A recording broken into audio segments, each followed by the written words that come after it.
Culture and society. Culture is a word as much used as it is abused because, on the whole, we are rather not clear about what it actually means. We often take it to mean a superior intellectuality, a sense of standing on a higher pedestal by reason of one's accomplishment in something special. It is regarded as a social distinction, and with the crumbling of man's faith in the distinctions that birth and breeding once conferred, it is taken to be its equivalent and substitute in so far as its possession, at least to themselves, gave a consciousness of excellence as against the rest of mankind.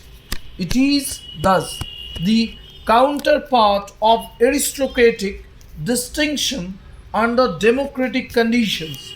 At its best, it makes a man take a secret pride in his intellectual or aesthetic accomplishments.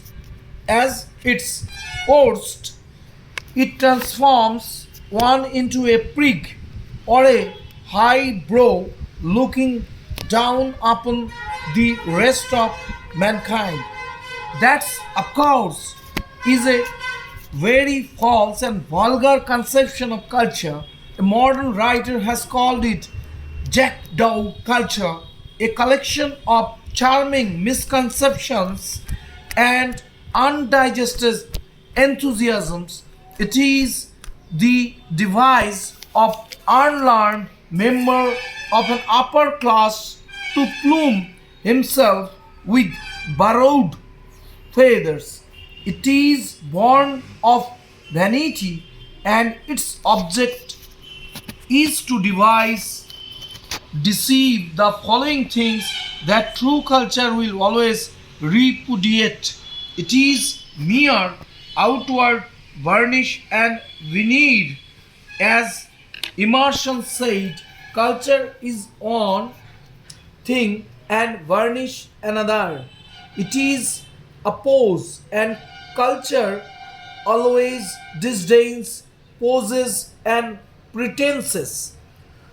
What then is culture? Perhaps the best word that defines it is the Greek word euphoria, which means a finely tempered nature. Human nature is a complex thing made up of many elements. True culture implies that these elements must be properly disciplined, brought to a proper consistency or stability so as to produce a balanced temperament with all excesses subdued and angularities straightened.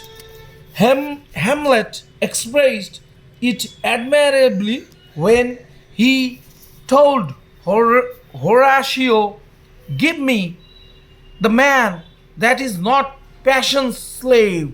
One must be not the slave but the master of one's passions.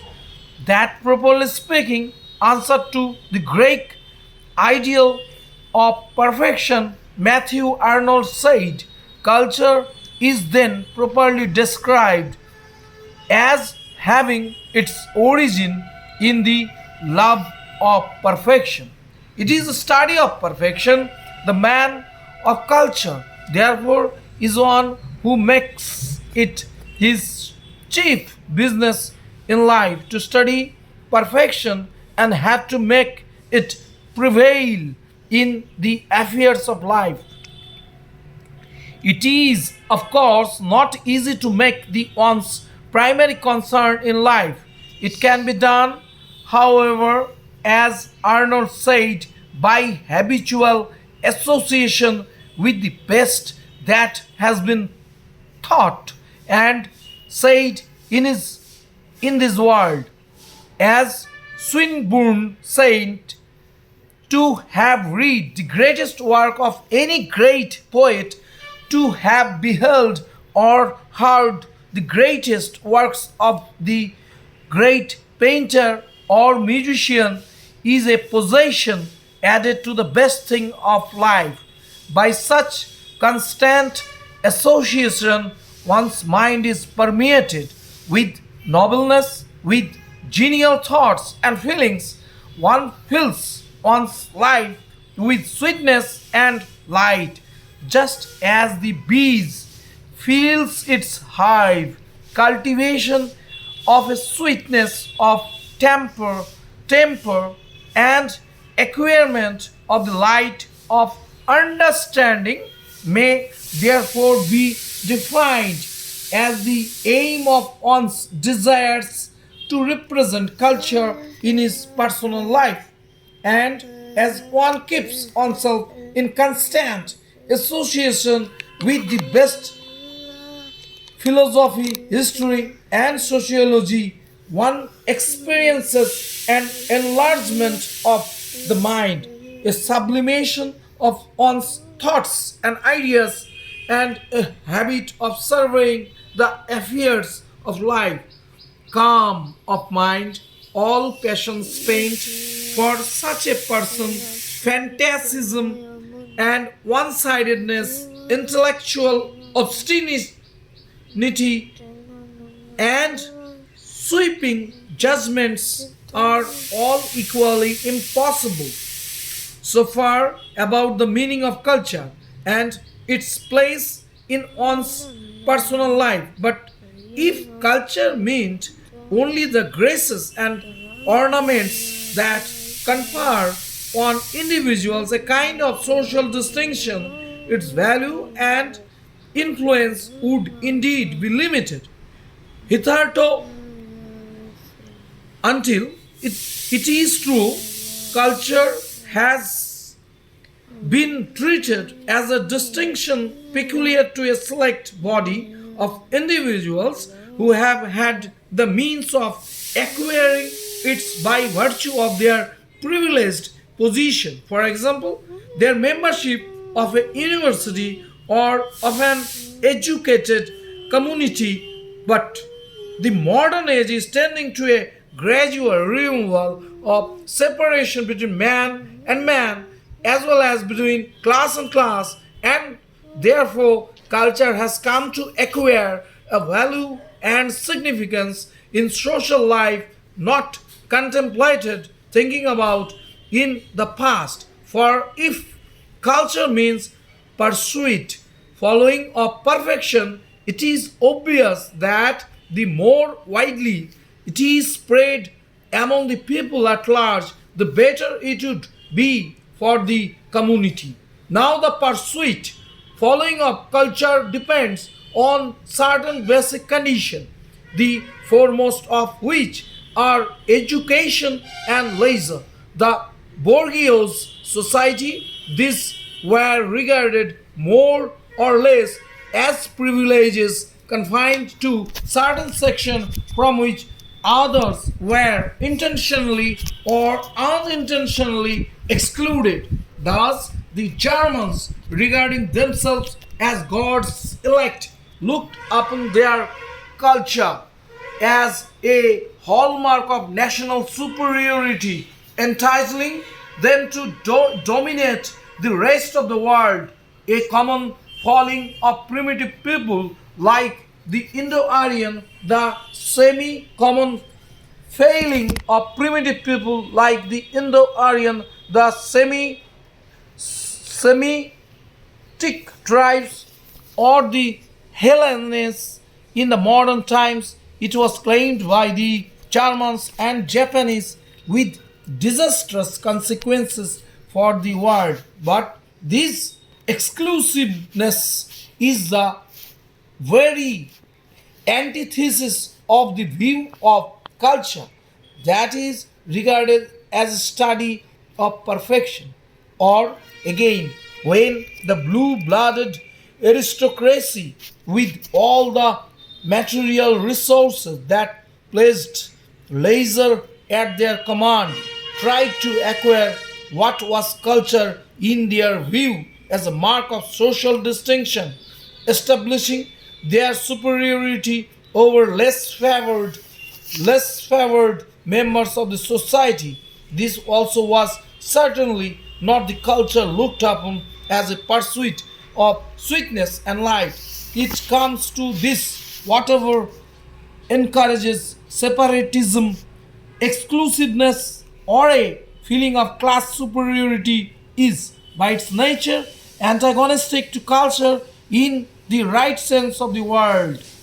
If, therefore, culture is a desirable condition of life, it should be available to all alike, and any claim or insistence on its exclusiveness at once implies a negation of its right to be designated. For this purpose, it is necessary first to create conditions in which education is made free at all stages for all members of society, irrespective of caste, creed, or class. And secondly, to ensure leisure to every workers to enable him to enjoy the privileges of culture, the privilege of getting to know the best that has been said or done in human life.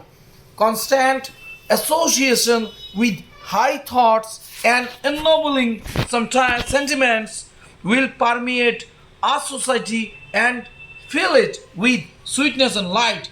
The man of culture will consider every idea dispassionately, will participate in all ennobling movements in a spirit of disinterestedness.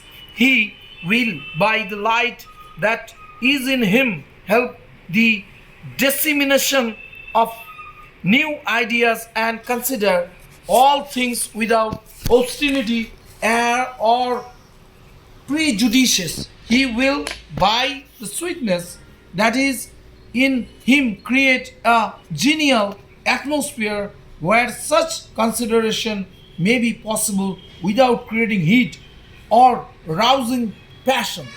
We cannot do better than conclude by quoting the wise words of Goethe. Men are so inclined to content themselves with what is commonest. The spirit and the senses so easily grow dead to the impression of the beautiful and perfection that everyone should study by all methods to nourish in his mind the faculty of feeling these things. For this reason, one ought every day at least to hear a little song, read a good poem, see a fine picture, and if it were possible to speak a few reasonable words, for the soul is plastic, and the person who every day looks upon a beautiful picture, reads a passage from some good book, and hears a beautiful piece of music, will surely become a transformed person, one born again. Culture, therefore, may ensure a true renaissance, the rebirth of a people dedicated to the study and pursuit of perfection in life. Thank you.